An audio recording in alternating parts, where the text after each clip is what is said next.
3 crimes.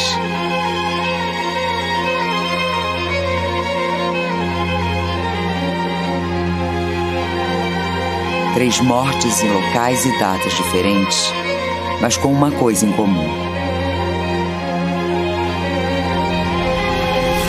Segundo testemunhas, os espíritos das 3 vítimas vão se comunicar com os vivos.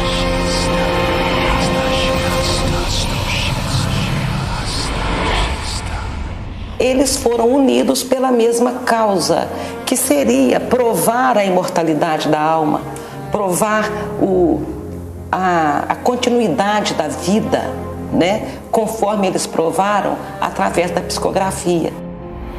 Os espíritos entram em contato com Chico Xavier, o maior médium brasileiro. A psicografia é a ponte que serve àqueles que estão do lado de lá, né? Para que eles se comuniquem com aqueles que estão do lado de cá. Eles tiveram uma missão muito importante, porque quando os réus são absolvidos pela notícia que eles trazem, isso é uma missão interessante. Parece que alguns peritos, sem serem avisados de que o que estava a apurar era a validade da psicografia, atestaram a validade de determinados textos como promanando do punho da pessoa já falecida. Vai ficar para sempre nos anais da história mundial, não só do espiritualismo, como na parte jurídica, porque a carta psicografada por Chico Xavier foi o primeiro documento admitido no tribunal do júri e que serviu de prova e que ocasionou a absolvição do acusado.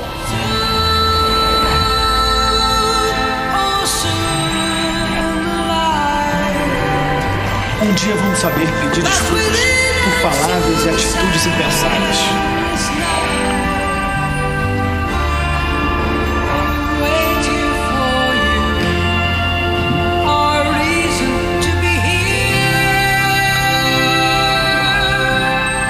Peço ao meu pai para que acredite em tudo que eu contei e que ele não procure culpar ninguém.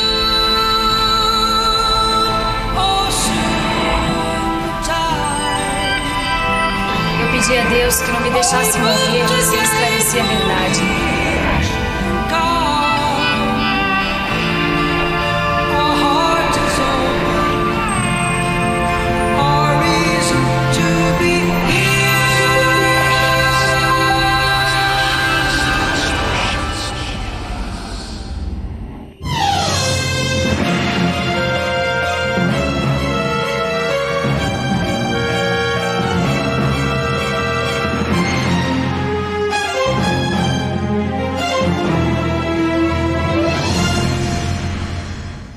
Boa noite.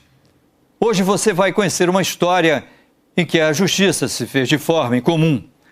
Dentro da série jornalística sobre os crimes que marcaram o Brasil, Linha Direta Justiça mostra 3 casos em que cartas psicografadas pelo médium Chico Xavier, com mensagens das vítimas, foram aceitas como prova pela justiça. A partir daí, 3 acusados de assassinato ficaram livres da prisão. Sobre o destino dos réus, Chico Xavier diz: recebo as mensagens, mas se a justiça acata as cartas como provas, não foi a meu pedido. Chico Xavier vivia na cidade de Uberaba, em Minas Gerais. Ele morreu há 2 anos e psicografou mais de 450 livros, traduzidos em 15 idiomas. Chico Xavier é um dos maiores fenômenos paranormais do mundo. As cartas psicografadas por ele, que mudaram as decisões da justiça, ganharam as páginas de jornais dos Estados Unidos e da Inglaterra. Chico atraía multidões em busca de contatos com os mortos. A venda dos livros publicados por ele sustentava asilos e orfanatos. Não apareceu, por enquanto, nenhuma frase resumindo uma filosofia correta de vida como aquela pronunciada por Jesus. Amai-vos uns aos outros como eu vos amei. Isto é, amar sem esperar ser amado. Antes de morrer, ele pediu para que não doassem seus órgãos e disse: dei minha vida para todos, para encarnados e desencarnados. Acho que tenho direito, na minha morte, de levar ao menos o meu corpo inteiro para mim. Chico Xavier morreu exatamente num dia em que o Brasil estava feliz e em paz. E realmente foi quando o Brasil tornou-se pentacampeão. Ele ainda perguntou o resultado, não assistiu o jogo. Perguntei e tinha certeza que o Brasil iria ganhar. O Chico, através de seu trabalho de psicografia, ele é alvo de estudos científicos. O Chico, através de seu comportamento vivificado durante a sua trajetória terrena, ele sintetiza a filosofia espírita através de toda a sua atuação, entrega, do seu trabalho imenso social. Essa pessoa passou metade ou mais da metade de sua vida dentro desta missão que está aí, ao alcance de cada um, para que a passagem dele por esta terra como exemplo de amor seja pelo menos um pequeno exemplo do que seja a presença de Deus. É engraçado, eu estou falando para vocês dele agora nesse momento e parece que eu tenho a sensação de que ele anda por aqui, sabe? É até estranho, as pessoas devem... Não sei como é que vão interpretar isso da minha parte. A história de Henrique Emanuel Gregóris. Pra que essa pressa, Henrique? Ô, mãe, tem que passar na obra e depois trabalhar. Que arma é essa, filho? Ô, todos os meus amigos têm uma, mãe. Não se preocupa. Ah, não é uma coisa muito séria, filho. Ô, mãe, seu filho sabe o que faz, não se preocupa. O espírito do teu pai já te salvou em várias oportunidades. Você não abusa. Henrique, como quase todo jovem goiano, tem uma mania perigosa. Sempre anda armado. Preocupado com o roubo de material na obra da casa que está construindo, Henrique contrata um vigia. Eu sei. Fica de olho aí, hein? Aparentemente, ele era um cara que... eu encaro, eu topo tudo, mas não era nada. Não era de briga, não era nada. Dias depois, Henrique é apresentado a um empresário. Henrique. Oi, João. Te apresentar João França. Como vai? João Batista França. Muito prazer. Henrique Gregóris. É uma pessoa mais velha, agradável, uma pessoa muito agradável, que a gente gostava, né? Mas o Henrique teve contato com ele, assim, pouquíssimas vezes. Essa semana tá puxada lá no trabalho. Apesar da diferença de idade, Henrique e França se dão bem. Tem uma vida mais ou menos. Agora você, como é que um cara casado com você consegue ter uma vida como essa? Eu sou casado, mas eu não sou castrado, né? Henrique, eu não entendo você, rapaz. O cara é tão novo assim, cheio de preocupação. Eu quero o melhor pra minha família. Agora essa obra lá em casa tá me dando uma dor de cabeça. Fico com medo de ser roubado. Ué, você não contratou um vigia? Contratei, dei até minha arma pra ele. Você não me consegue um revólver, não? Um revólver? Pode deixar. Deixa que eu te arranjo um. Em 10 de fevereiro de 1976, Henrique e o amigo combinaram de fazer um programa com 2 mulheres. O amigo João Pontes também é chamado para o programa. Você não quer vir com a gente, João? A Taninha arranja mais um amigo. Cara, não são nem 4 horas da tarde. Hoje não vai dar mesmo. Ele recusa o convite. É uma pena, mas hoje não vai dar. Tinha uma boate aqui em Goiânia que eu não me recordo o nome. Eles traziam umas bailarinas e aproveitavam e relacionavam com a gente. A gente era moleque, ficava encantado com aquilo, né? Henrique, França e as 2 mulheres se divertem no motel. Veja o Deus de Brilhantes, que ele é muito rico aí. Não, de Brilhante também não, né, Henrique? Não, mas eu só quero um beijo. Ih, que micharia. Aí, França, essa tua rainha não tá com nada. Eu vou fazer uma revolução.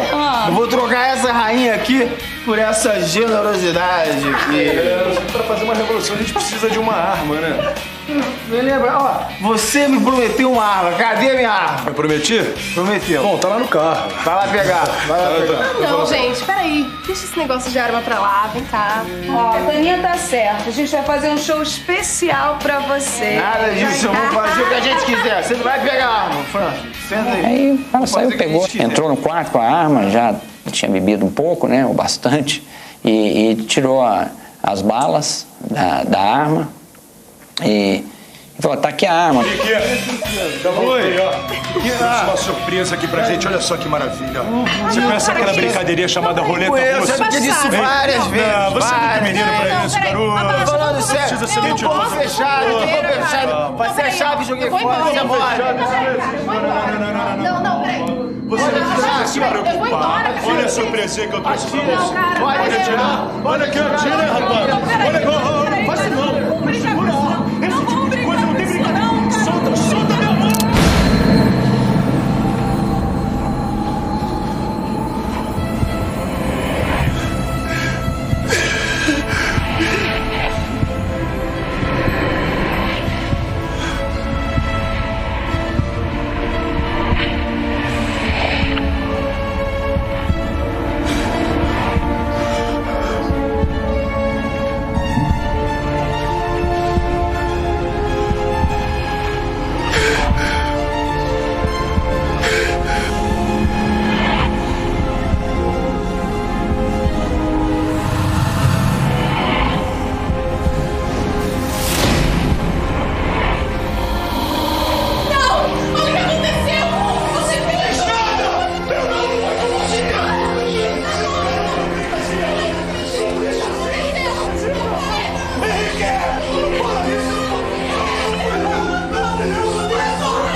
Faz isso, rapaz.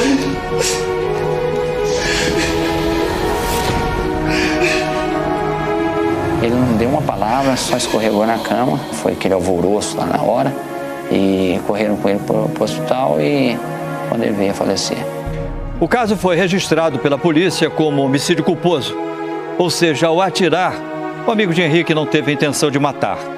O responsável pelo julgamento era este homem, o juiz Orimar de Bastos. Um amigo do juiz fez um pedido. Ele não pediu para que absolvesse ou condenasse. Você me olha com carinho porque o João França está sofrendo demais esse caso. Então eu fui por fora, lá fora em Piracanjuba. Fiquei sozinho lá com a minha máquina e comecei a bater a sentença. Eu lembro bem que em Piracanjuba tinha um relógio que batia as horas e a gente ouvia a cidade toda. Orimar está na terceira folha quando o relógio marca 9 horas. A partir desse instante, algo estranho acontece.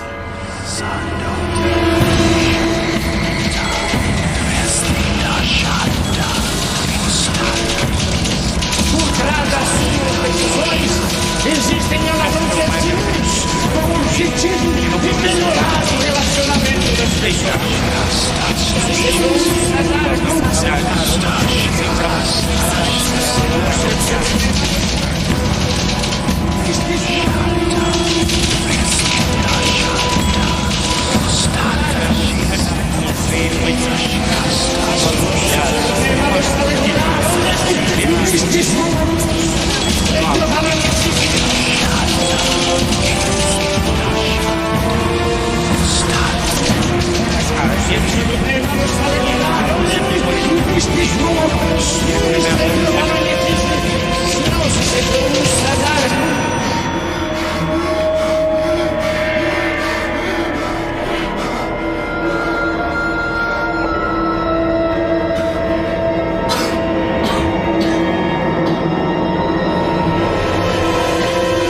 Durante 3 horas, Orimar escreve e não se recorda de nada.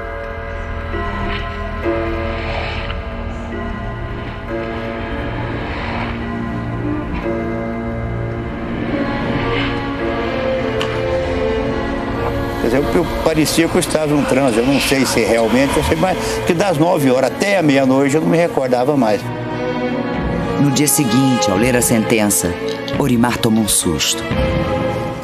Da 4ª página até a 9ª, foi 9 páginas a sentença. Não tinha um erro da datilografia. E já da primeira 3 tinha vários erros. Eu não me senti como se tivesse essa incorporação. Mas que houve algo sobrenatural, alguma coisa que aconteceu, aconteceu. Sabe que a gente faz a decisão analisando. Houve dolo, quer dizer, o dolo é a intenção de querer matar. Eu vi, não houve. Houve culpa. Se ela agiu com negligência, com imprudência ou imperícia, eu também analisei, não houve nada disso. Então, são os casos de fatalidade e acidental. eu não tive dúvida, consciência tranquila, eu absolvi o rapaz. A sentença do juiz Orimar inocenta João França, o assassino confesso de Henrique.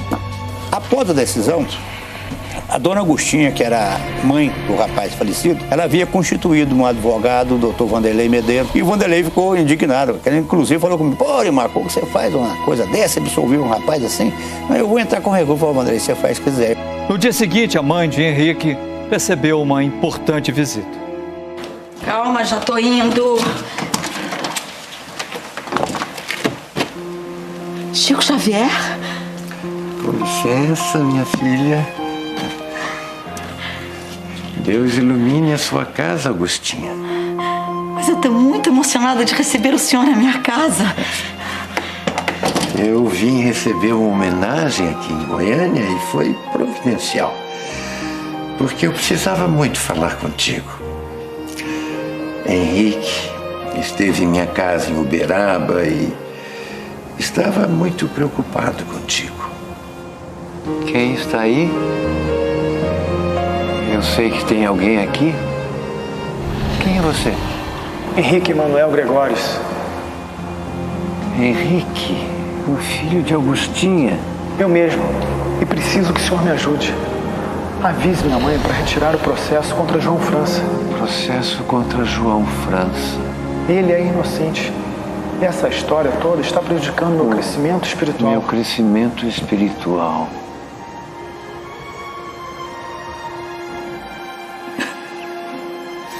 Aí ela foi atrás do Vanderlei: eu quero que você não para com o processo. Falei: Agostinho, eu já entrei com recurso. Não, então você dá um jeito de acabar com esse recurso. O recurso foi retirado e João França, o assassino confesso de Henrique, foi definitivamente considerado pela justiça inocente. Tempos depois, Henrique se manifesta através de carta e agradece à mãe, que atendeu ao seu pedido.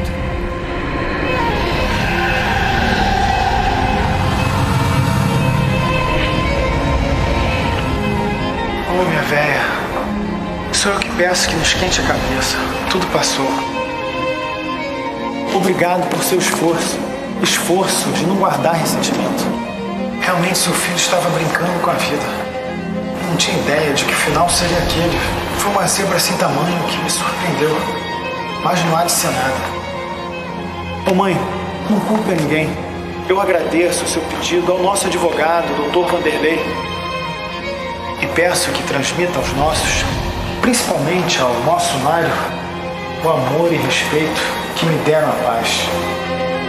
Quanto a essa parte dessa psicografia, eu acho que era exatamente o que o Henrique pediria. Porque o que aconteceu foi exatamente isso, ele sabe que foi uma fatalidade e ele jamais queria que alguém pagasse por uma coisa que foi uma irresponsabilidade dos dois, mas que não era o caso de você prosseguir com o processo. A história de Maurício Garcês Henrique. Aos 15 anos, Maurício rouba o carro do pai para se encontrar com um amigo. Garanto. Deixa abusado, Maurício. Olha a curva, rapaz. Olha.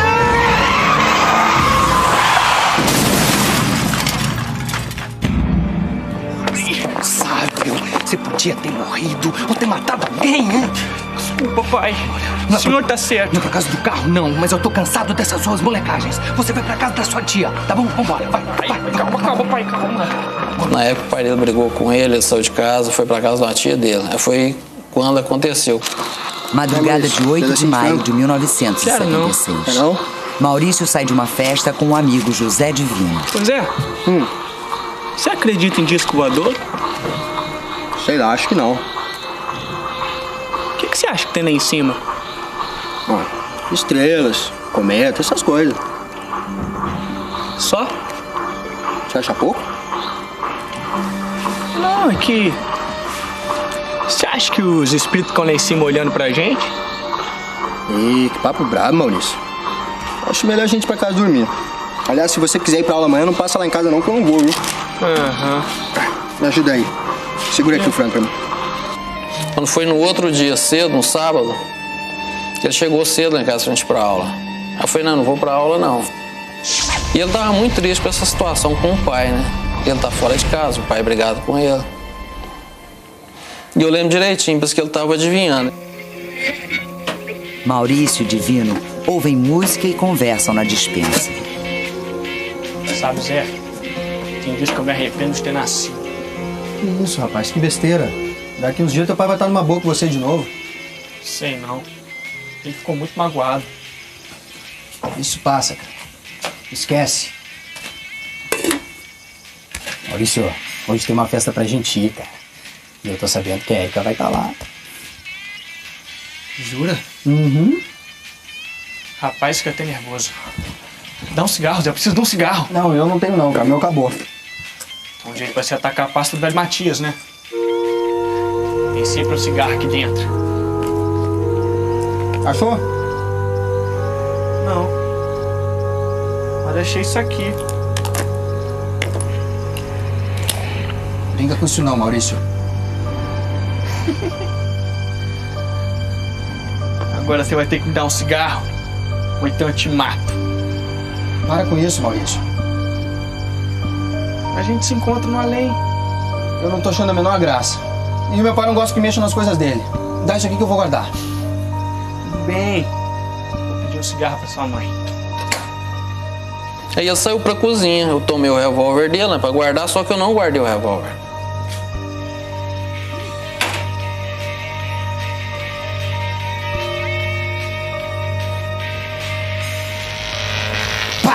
Quer um cigarro, Zé? Quero não.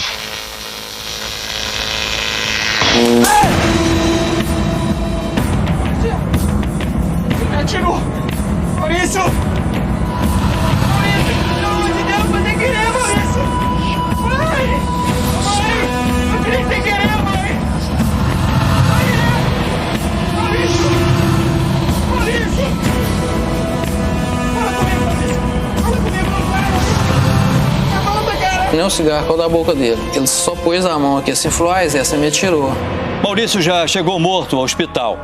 O pai de José Divino, que era oficial de justiça, foi quem avisou a família de Maurício. Logo depois, ele escondeu o filho para evitar o flagrante. José Divino, assassino confesso, só se apresentou à polícia 4 dias depois. A intenção era vê-lo preso pelo crime que ele cometeu, porque até então nós achávamos que ele era um criminoso. Inconformados com a morte do filho, os pais de Maurício vão ao cemitério diariamente, durante 1 mês.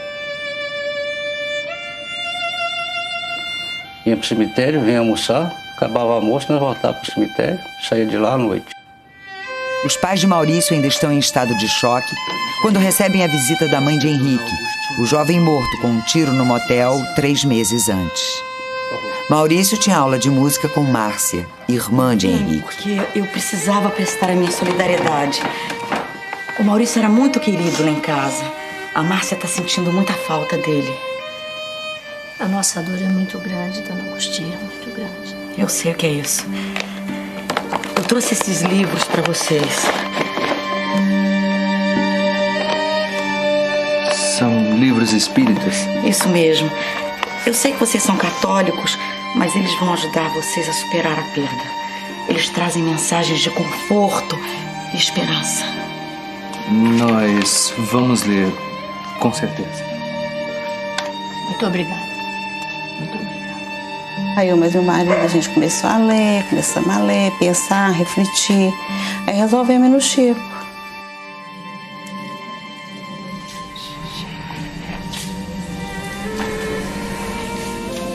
O que foi, minha filha? O meu filho, seu Chico, eu não aguento mais de saudade. Eu preciso falar com ele. É preciso ter paciência. E diga o nome dele, a idade, e vamos esperar. Ele se chamava Maurício e tinha 15 anos. Aquele menino de Goiânia que estava brincando com o revólver com um amigo chamado Divino. Isso foi num sábado pela manhã, não foi? Começou a relatar a história pra mim, entendeu? Eu nunca tinha me visto. Porque aquilo ali não é que eu tinha lido no jornal, é porque ele estava tendo aquela visão ali, estava me falando. Ele podia estar aqui vendo, além de mim, mais umas 5 pessoas e dando nome a cada uma dessas pessoas e dizendo que parentesco essa pessoa tem comigo. Os pais de Maurício começaram a frequentar um grupo espírita. Eles receberam pequenos bilhetes em que o filho dizia estar bem e prometia escrever assim que fosse possível. Durante quase 2 anos, os pais de Maurício continuaram querendo a punição do assassino do filho. Os pais de Maurício recebem a primeira carta do filho. A partir daí, eles aprendem a perdoar. Queridos papai, mamãe, Maria José e Nádia, que Deus nos abençoe. Estou aqui com meu avô Henrique e peço a vocês coragem e resignação. Preciso lembrar de Deus nos acontecimentos da terra. Faço um pedido. Não fiquem pensando na minha volta para cá, criando sentimentos tristes. O Zé Divino não teve culpa no meu caso. Se alguém deve pedir perdão, sou eu, pois não devia ter ficado brincando ao invés de estudar. Prometo melhorar para fazê-los tão felizes quanto eu puder. Sou seu filho, irmão saudoso e agradecido, Maurício Garcês Henrique. E ele assinou, mas eu não conhecia a assinatura do Maurício, nem eu, nem minha esposa, nós não sabíamos da assinatura dele. Trouxemos aquilo para casa. Quando a minha esposa foi procurar os documentos dele, a identidade dele era idêntica. Onde estão as cartas do Maurício? A que o Chico psicografou. E nós, logo na primeira mensagem, nós reconhecemos que realmente ele estava falando a verdade e que o Zé Divino merecia perdão, e nós perdoamos o Zé Divino. Então até um grafoscopista católico, apostólico, romano, seríssimo, pegou mensagens de Chico, confrontou as assinaturas de mensagens particulares assinadas por Chico com as assinaturas autênticas, originais dos mortos, e chegou no final e falou assim: eu só posso dizer que essa assinatura é a assinatura do morto. A polícia continuava investigando o caso e os peritos concluíram que a versão de disparo acidental dada pelo acusado José Divino poderia ser aceita. O caso, coincidentemente, também foi parar nas mãos do juiz Orimar de Bastos, que já tinha absolvido outro réu a partir de mensagens psicografadas pelo médium Chico Xavier. Junho de 1980. O acusado, José Divino, é levado a júri popular e absolvido por 6 votos a 1. Até hoje, ele agradece a Maurício. Decidiu por 6 votos a 1 que o réu José Divino Nunes é inocente. O que eu posso falar para ele é agradecer ele pela amizade que ele teve por mim, dele ter vindo, feito o que ele fez. Porque na época era palavra minha, não tinha testemunha, não tinha nada, né, contra do promotor. Pouco depois da absolvição de José Divino, o juiz Orimar de Bastos recebeu um telefonema da mãe de Henrique, o jovem que tinha morrido com um tiro no motel. Ela avisou o juiz que o médium Chico Xavier queria ter um encontro com ele.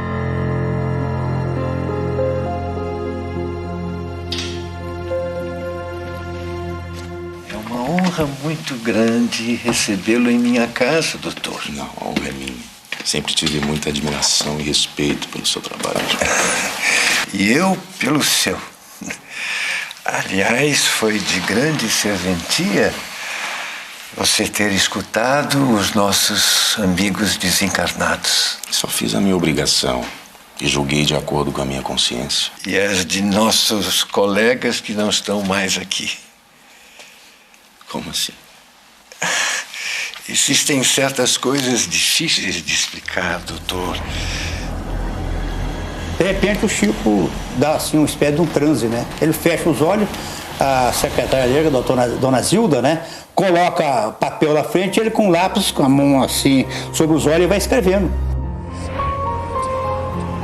Meu prezado Orimar, Deus te ilumine. Não estranhe as decisões que você tomou. Por trás das suas decisões, existem alavancas de luz com o objetivo de melhorar o relacionamento das pessoas. O julgamento do caso do jovem Maurício estava previsto com o objetivo de se revelar novos tempos que vão trazer as verdades simples da vida. Que Deus o abençoe e fortaleça conduza e inspire. São os nossos votos. Adalberto Pereira da Silva.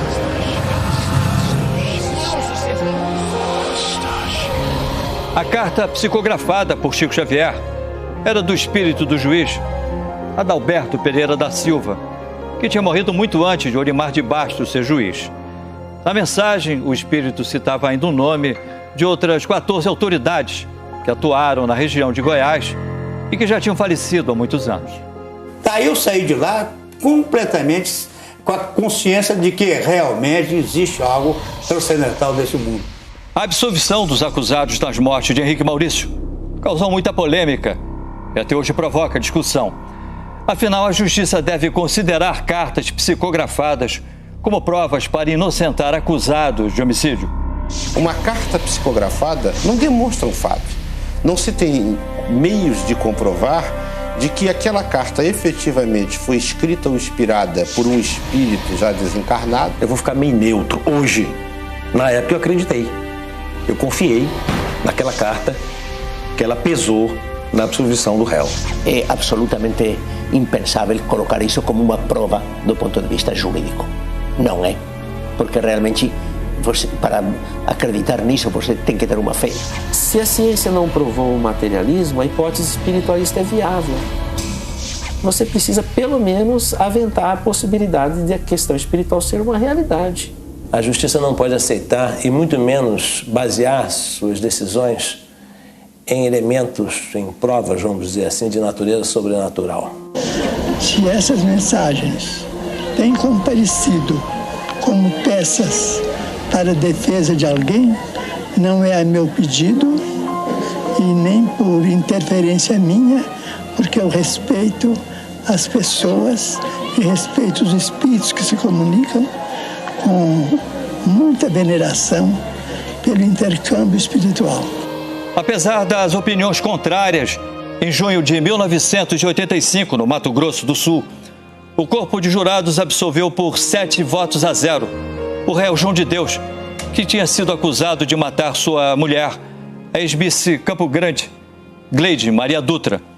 Embora a inocência de João não fosse unanimidade entre as testemunhas, os jurados, mais uma vez, foram influenciados por uma carta da vítima, psicografada por Chico Xavier. A história de Gleide Maria Dutra. João de Deus, que estava em prisão preventiva, é beneficiado por habeas corpus e vai procurar Chico Xavier. Ela é uma Miss? É. A sua Gleide Maria está aqui com a gente. Está dizendo que está tudo muito bem. Só que não quer que você chore mais. Ela vai escrever para você.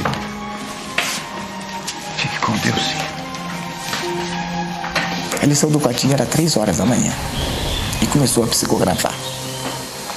Até às 5:30 da manhã, mais ou menos. E a terceira carta era dela. Querido companheiro e esposo de coração,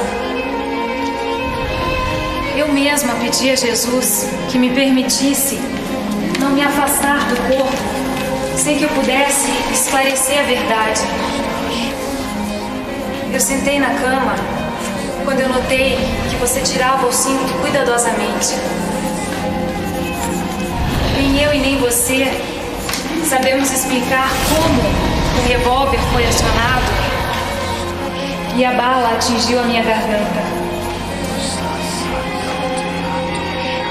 É difícil dizer para você que não ajudou. Ajudou sim.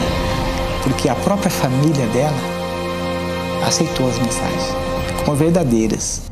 5 anos depois, João foi novamente levado a julgamento e condenado apenas a 1 ano e meio de prisão por homicídio culposo.